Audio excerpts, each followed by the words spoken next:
I would like to invite you on a little thought experiment. Let's pretend that we're going on a polar expedition together, all of you and me, and we need to hire a captain.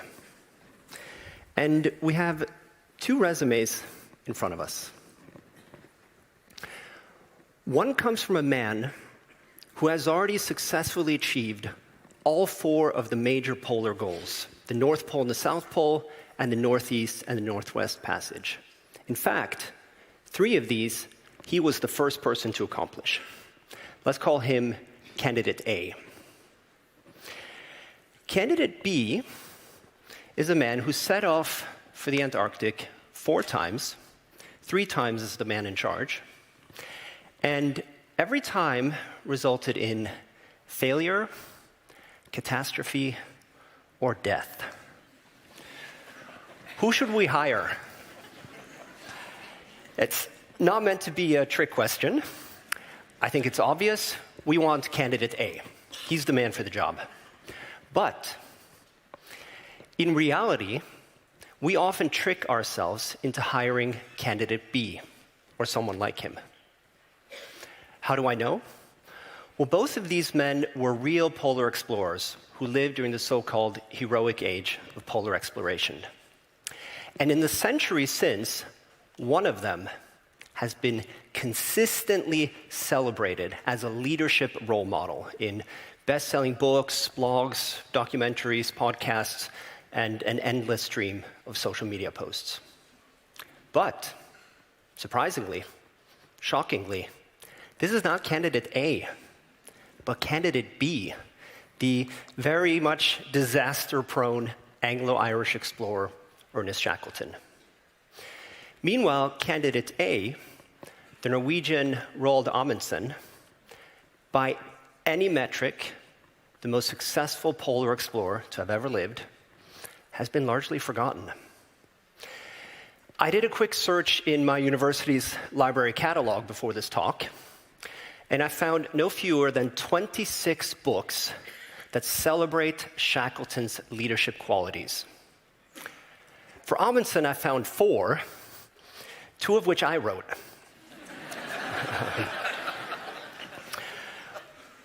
What is going on here? Why are we obsessed with a mediocre at best leader and overlooking a truly gifted one? Well, I'm a historian who studies leadership, and I'm here to tell you we celebrate the wrong leaders.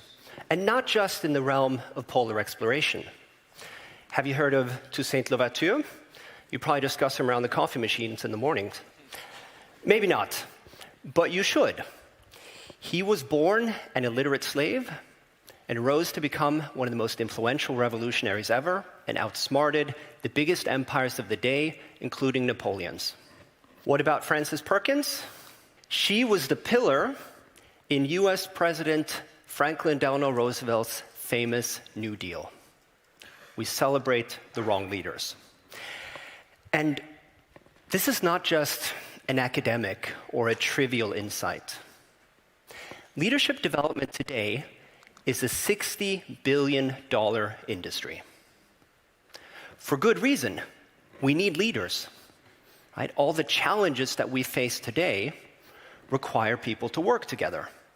And this, in turn, requires somebody who can motivate them, inspire them, coordinate the work, deal with whatever hiccups might arise along the way.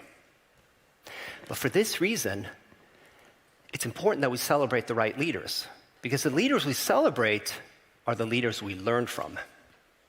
And so in this sense, the leaders we celebrate has a direct impact on the success, or as it may be failure, of our greatest endeavors today. So why do we celebrate the wrong leaders? Sometimes it comes down to pure racism and sexism. We have a well-documented bias for associating leadership with white men. But there's another culprit at work as well, what I like to call the action fallacy.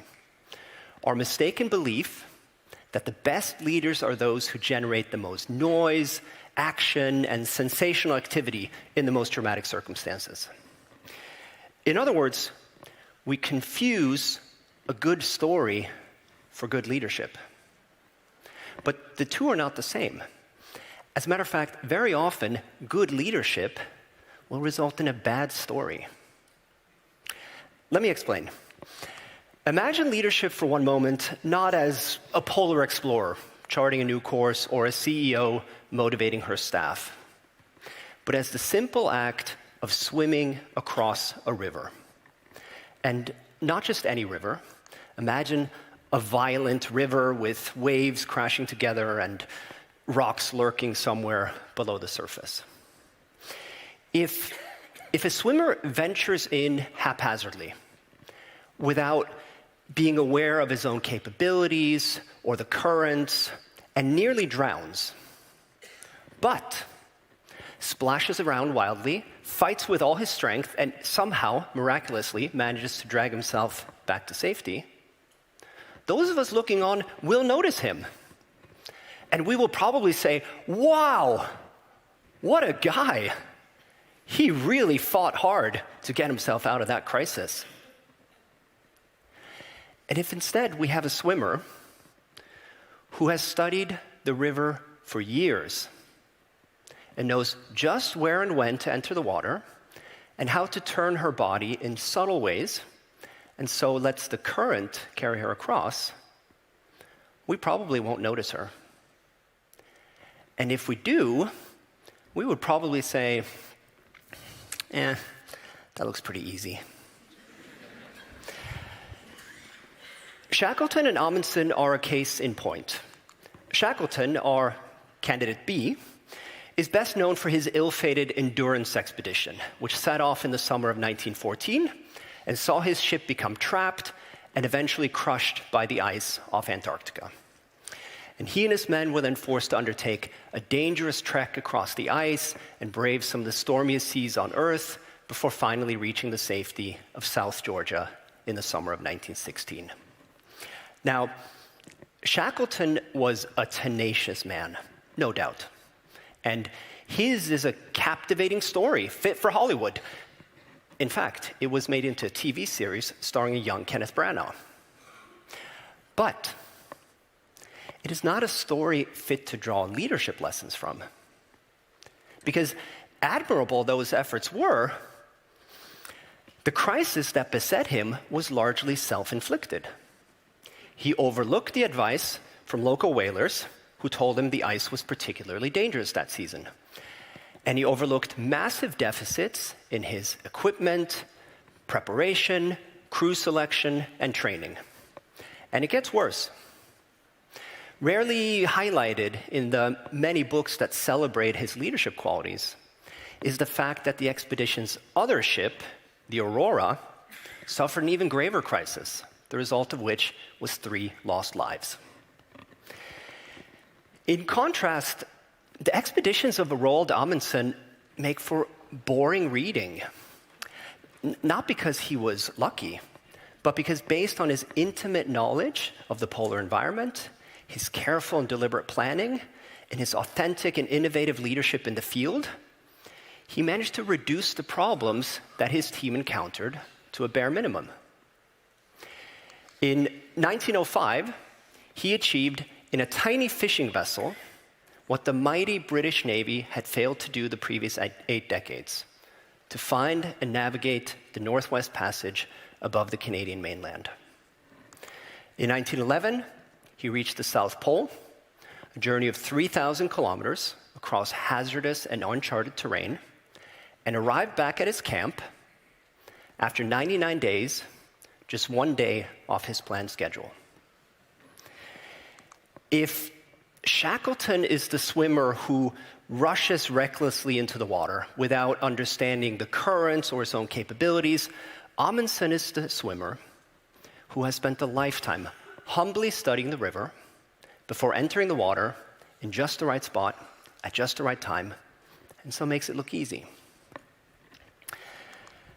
Now, the action fallacy causes real problems, and not just for our interpretation of the past. Right? I arrived at it through my work as a historian, interested in why we celebrate some leaders of the past, but not others. But it's a dangerous feature in our offices today as well. Because after all, the same biases and misconceptions that we bring to our reading of the past are one and the same with which we view leadership in our offices today. It is the Shackletons of our offices, rather than the Amundsens, who serve as role models, who get promoted, and who get rewarded. In fact, this is something studies in organizational psychology have confirmed. We see leadership potential in people who speak more, regardless of what they say. In people who appear confident, regardless of how competent they are.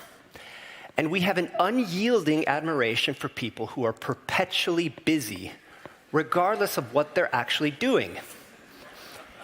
I see some of you are imagining specific people in your office right now. Don't worry, we won't tell them.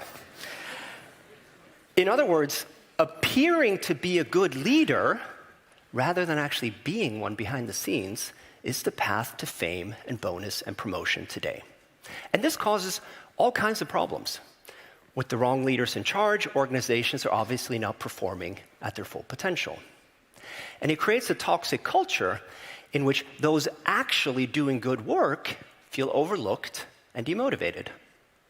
And perhaps worst of all, it's a self-perpetuating cycle, because by celebrating these flawed, action-oriented leaders, we're actively creating more of them. So this is a problem that we need to solve. The good news is we can. And it starts with reimagining what good leadership looks like. And there's two sides to this. First, we have to learn to ignore what we can call the captains of crisis, the Shackletons, those who are lurching from one dramatic circumstance to another. While some crises can't be avoided, many are self-inflicted or amplified by poor leadership, or sometimes just a figment of their imagination. Keith Grint, the preeminent scholar of leadership today, brilliantly summarizes this problematic dynamic. Since we reward people who are good in crises and ignore people who are such good managers that there are few crises, people soon learn to seek out or reframe situations as crises. We need to disincentivize this style of leadership by refusing to give these people the attention they crave. And that's easy when we're confronted with the sober facts. Amundsen's 4 successes, Shackleton's 4 failures. But as soon as it's embedded in a story, the dramatic details pull us in like a magnet and give us a false sense of inspiration. False because there's no real substance there. Instead, we need to learn to celebrate those who mitigate rather than promote drama. And this can be challenging because often they do so in very subtle ways, below the surface of the water, in the case of our swimmer. Right? They're obsessive planners. They build processes that align the organization's strength with the unique challenges they face. And they're authentic and create cultures that bring out the best in people. Harvard Business School professor Rafaela Sadun has studied the profound impact this behind-the-scenes work can have, and she has given it a name. I don't want to give you too many technical, academic terms here, but this is an important one. She calls it boring management. But as she tells us from her research, the evidence is clear that boring management matters. It may not be as exciting as leading a cavalry charge from the front or giving a brash pep talk, but it's the real toolkit of good leaders. And to me, making a difference from behind the scenes, unconcerned with what other people are thinking, unconcerned with spilling self-aggrandizing words or exaggerating, such people are truly inspirational. Let me summarize. The action fallacy tricks us into celebrating the wrong leaders, and this comes with huge costs. We can overcome it. I would say we must overcome it. And this starts with reimagining what good leadership looks like. So the next time you're in a position to judge or reward a leader, or maybe just the next time you're trying to figure out whose efforts actually guided your team or organization to success. Resist the temptation to be dazzled by tales of adventure and daring do, and take a moment to look below the surface or in the quieter corners of your team. And this is important because the next time your organization is faced with the equivalent of the ice pack looming on the horizon, who do you want in charge? The leader who responds to the ship freezing in place by frantically cranking the engine, unpacking the crates of dynamite, and pushing his men to their breaking point? Or the leader who avoids getting stuck in the ice in the first place? Thank you.